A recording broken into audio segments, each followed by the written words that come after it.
What's up, everybody? It's your boy Dave P with my main man RJ Pepino, and we are full-time real estate investors. If you don't follow us already, make sure you hit the follow button. If you're into everything when it comes to real estate, making money, that's what we're all about. We're entrepreneurs. We've been doing real estate full-time.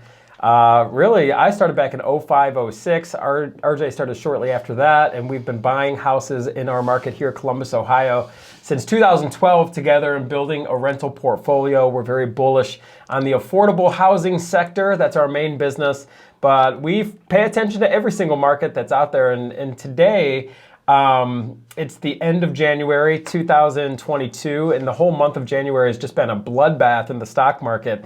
And a lot of that has to do with the fact that the Fed is threatening to raise interest rates. And today in this video, we're talking about how rising interest rates can affect us as real estate investors. So we're going to get into that, but first off, kind of just a little bit of an explanation on why the stock market is getting crushed. The plain and simple reason is that a lot of these companies that are trading in the stock market, number one, they're at all-time highs, but number two, the NASDAQ specifically is full of these companies that don't even really make profits. They're just living off debt. So when interest rates go up, that affects their cash flow and affects their balance sheet. So now they're already not making profits, and now they're going to be making even less money. Their expenses just went up when interest rates go up, so their stock price gets obliterated. RJ, how you feeling today, and what's on your mind? I feel good. I still don't understand the concept of how can these companies even run knowing that they're not making any money at all. You know, we don't run our business like that, you know, so it's like they're just running on, we'll just say, fugazi money. And, you know, at one point, it's going to all blow up. And we're starting to kind of see that a little bit in some of these companies that you're going to be talking about with, you know, in that, what was that ETF that you were talking about? We were talking about ARC Innovation. Kathy Wood's fund has come down like over 50% since its all-time highs. But just to give you a quick explanation, it's good because I think a lot of our viewers are probably thinking the same thing. How did these companies even work? Yeah. Well, think back to the tech bubble back in the year 2000. There was a website for everything.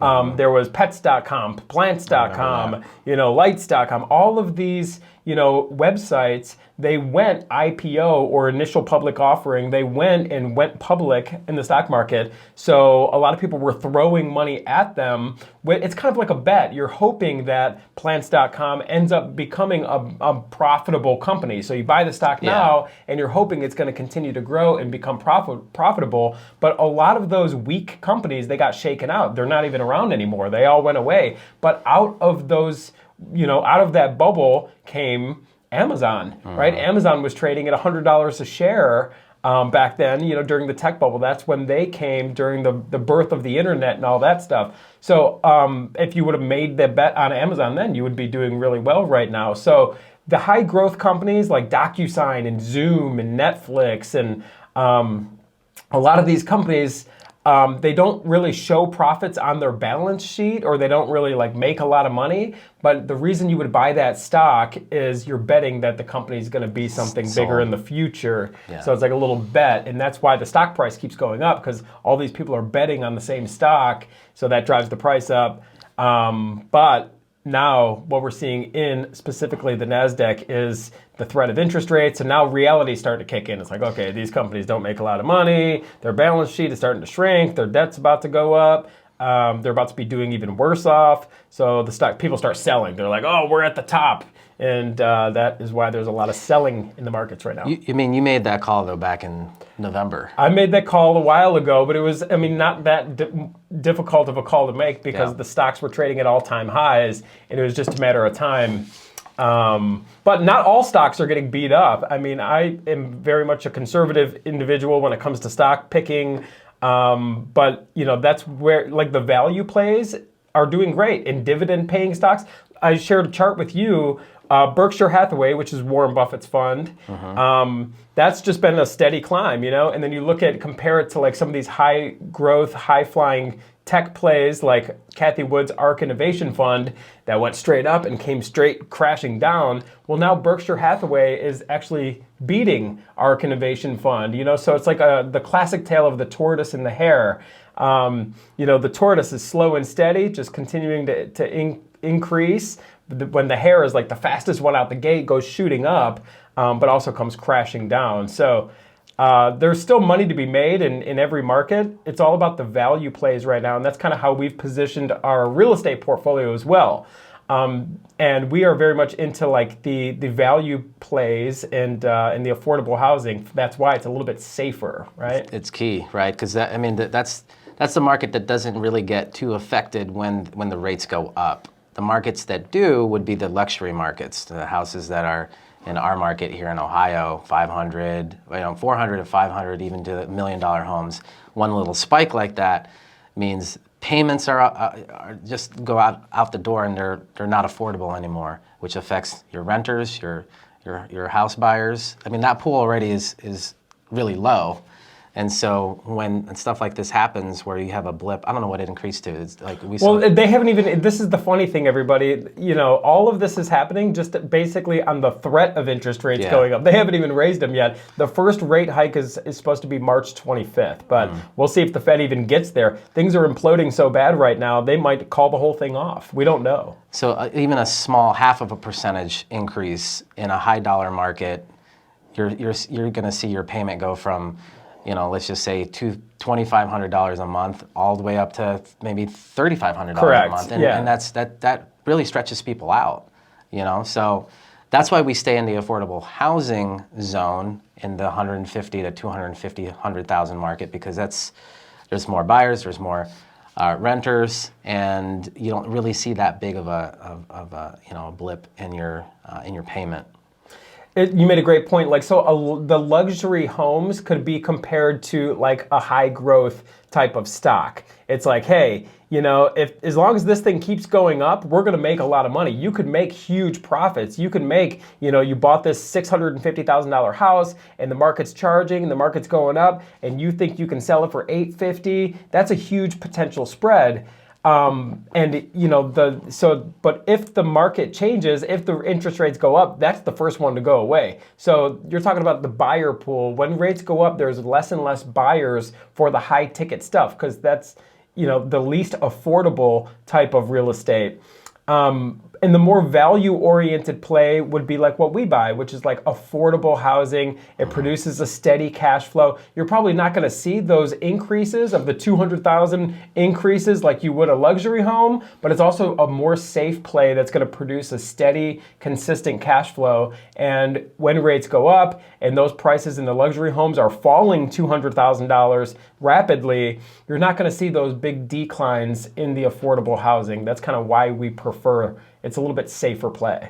Well, we just had a refinance quote, which was really surprising to me. It jumped that high, but originally they quoted us 4.25% on an interest rate, and we just saw the email today, and they were really close to 7%, which is typically that's like hard money terms. So we had to respectfully decline that. But do you foresee that companies like that, those nationwide lenders, are going to start increasing this with this like looming 100%. Doom and gloom of the interest rates? Absolutely. And so the Fed, ultimately, they control the interest rates, right? They are in charge of, when the rates go up. But these companies who are lenders, they're already pricing in the rate hike. They're acting as if the rates have already gone up. They have to price in these loans as if it's already happened. So yeah, I mean, even the threat of interest rate hikes, it makes the lender start selling their loans as if it's already happened. And so the Fed is basically saying the first interest rate hike, it's only going to be 0.25%, which is also, you could call it 25 basis points, right? And that's supposed to happen March 25th. And the Fed is saying that there's going to be 3 to 4 interest rate hikes over the course of 2022. Why are they raising the interest rates? Well, they want to fight inflation. The way you fight inflation is 2 things. Number 1, you stop printing money. And number 2, you raise interest rates. And that's what they're attempting to do here. But it changes everything. It changes the entire economy. So, when rates go up in real estate, now there's less buyers. It shrinks the buyer pool, especially for the luxury homes, because that's already the smallest buying pool from an affordability standpoint. There's way less people who can afford a multi-million-dollar home than a standard $200,000 home. But when you shrink that buying pool even more, it could be a little bit risky. Doing the high-end luxury type of real estate is the riskiest time. Now, you can get the biggest gains. It can go up the fastest. But in a rising interest rate environment, I certainly don't want to be playing ball in the risky stuff, the luxury stuff. I want to be in the good old-fashioned bread and butter affordable housing. Because look, if we get into an economy where things start to get bad, which I think they're going to over the next several years, people want to be in affordable housing. They don't want to be in the luxury homes. A very small amount of people do. People want affordability because guess what? What's happening? Inflation is happening. Prices are going up for goods and services, but what's not raising is wages. Yeah. So, people's cost of living is going up all over the place. But they're not making more money on Friday when they get their paycheck. So they want to be in affordable housing. Less and less people want the luxury stuff when things change and interest rates go up. I also think that right now, as the interest rates are going to rise, we have to look at like how we're buying a little bit closer and be a little bit more conservative in how we're comparing our ARVs back last year in this time versus what they're going to happen now, and maybe take a conservative approach. So if ARV we're looking at 150,000, maybe have a conservative approach and underwrite our properties at like 130,000. And then your rents also, you can't, this is those times where you can't be so aggressive with your rents.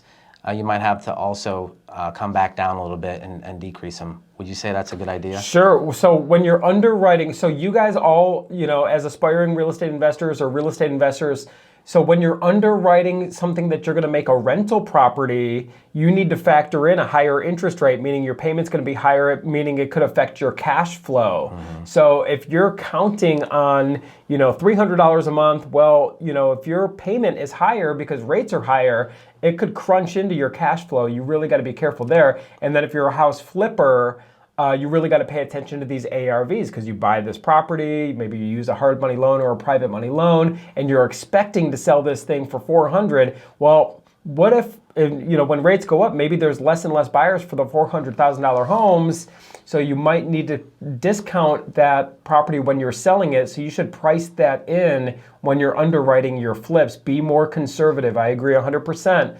Be more conservative on what you think you're going to sell the property for with a flip and what you think you're going to rent it for a rental, and what your payment's going to be too. So you really want to be conservative for flips and for rentals in a rising interest rate environment.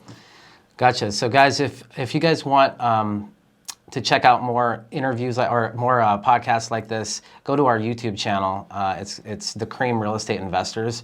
You're also going to see a ton of conversations and value there from Dave and I, talking about how we built this rental portfolio since we've been buying houses for 2012.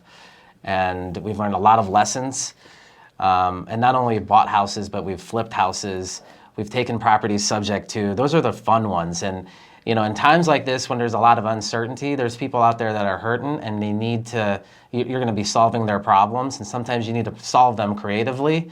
So if you're interested in some of our subject to type deals and learning about how to do that, you can do so by going to our YouTube channel. But then also, if you want some of our, we have a lot of freebies for you guys because we want to help. We're here to actually help you guys.